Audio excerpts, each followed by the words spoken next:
Hello, family. Today we are going to confront that question honestly, biblically, and learn how to pray in a way that actually moves heaven. Prayer is not a spiritual habit. Prayer is not background noise in a Christian life. Prayer is a direct encounter with the Creator of heaven and earth. When you pray, you are addressing a God who does not need to speak to act. Scripture says, "Our God is in heaven. He does whatever pleases him." Psalm 115, verse 3. So if prayer is this powerful, here is the uncomfortable question many believers avoid. Why do so many prayers go unanswered, not delayed, not redirected? Unanswered. Many believers pray sincerely. They quote Scripture. They end with, "In Jesus' name." Yet nothing changes. Scripture gives us a sobering warning. When you ask, you do not receive, because you ask with wrong motives. James 4, verse 3. Unanswered prayer is often not about God's power. It is about our posture. The issue is not whether God can answer. The issue is how, to whom, and from what heart we are praying. One of the greatest dangers in modern Christianity is praying to a God we have imagined, not the God who has revealed himself. Many people believe in a God who never confronts, a God who never judges, a God who never calls for repentance. But Scripture is clear. The fear of the Lord is the beginning of wisdom. Proverbs 9, verse 10. The God of the Bible is holy, hates sin because it destroys what he loves, is merciful, but never casual about righteousness. Psalm 66, verse 18 says, "If I had cherished sin in my heart, the Lord would not have listened."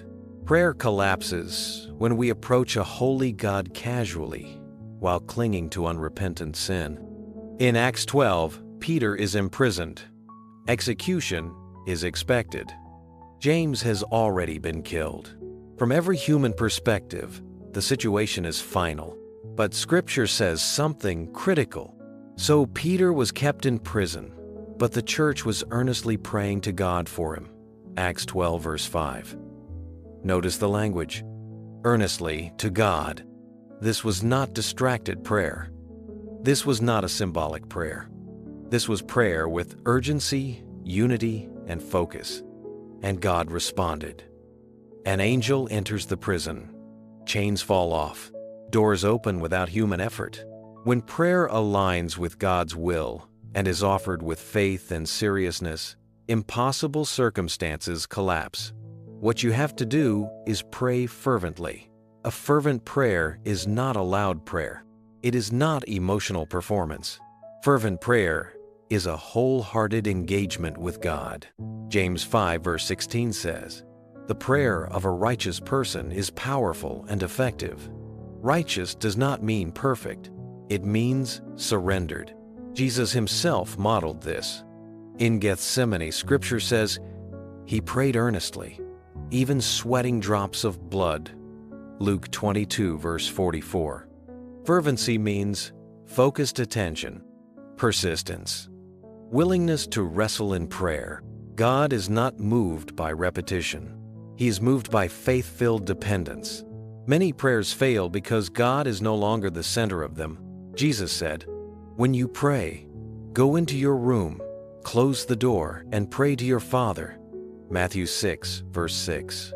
Prayer requires intention. If you cannot remember what you prayed about 5 minutes after you finish, your mind was never anchored in God's presence. Focused prayer knows who it is speaking to, knows what it is asking. Some breakthroughs require time.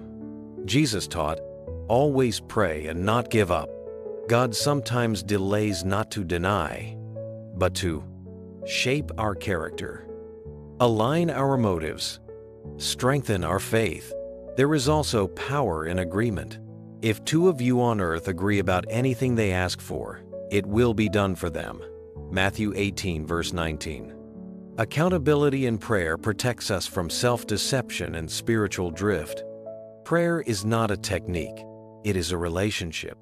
Jesus said, No one comes to the Father except through me. John 14 verse 6. Until a life is surrendered to Christ, prayer is not communion. It is conversation without covenant. Salvation opens the door to confidence before God. Prayer is serious. God is holy, and when His people pray rightly, He still moves powerfully. Let us pray. Father God, we come before You not casually, not distracted, and not pretending. We come acknowledging that You alone are holy, righteous, and sovereign. Your word declares, "The Lord is near to all who call on Him in truth."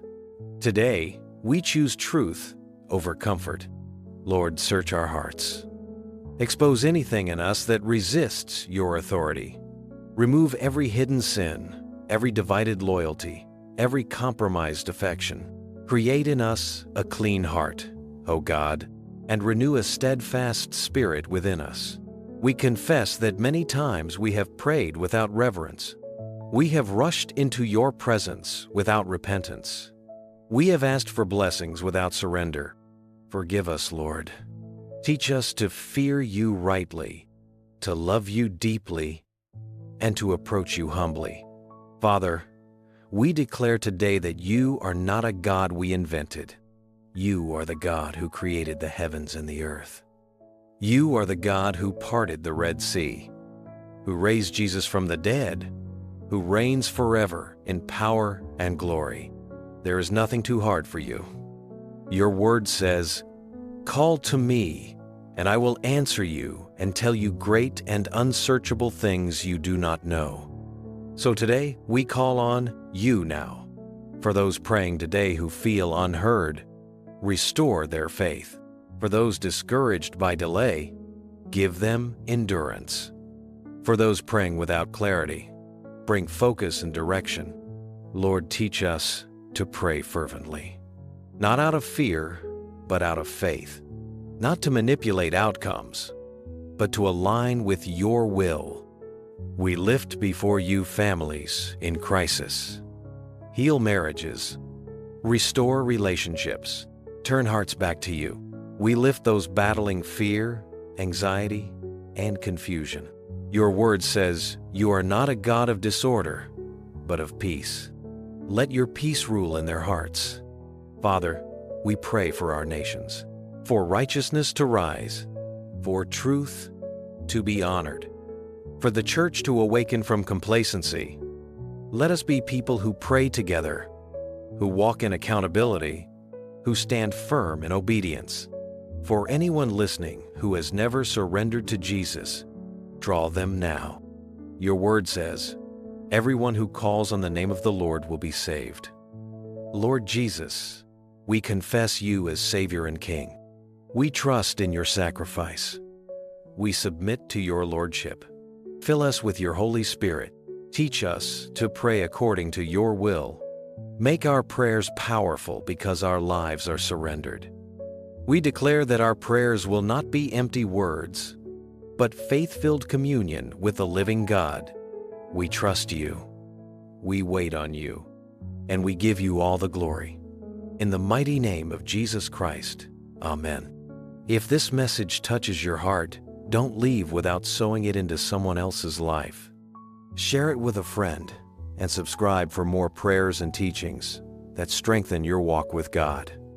And in the comments type, "Holy Spirit, lead me." Shalom, and peace be unto you.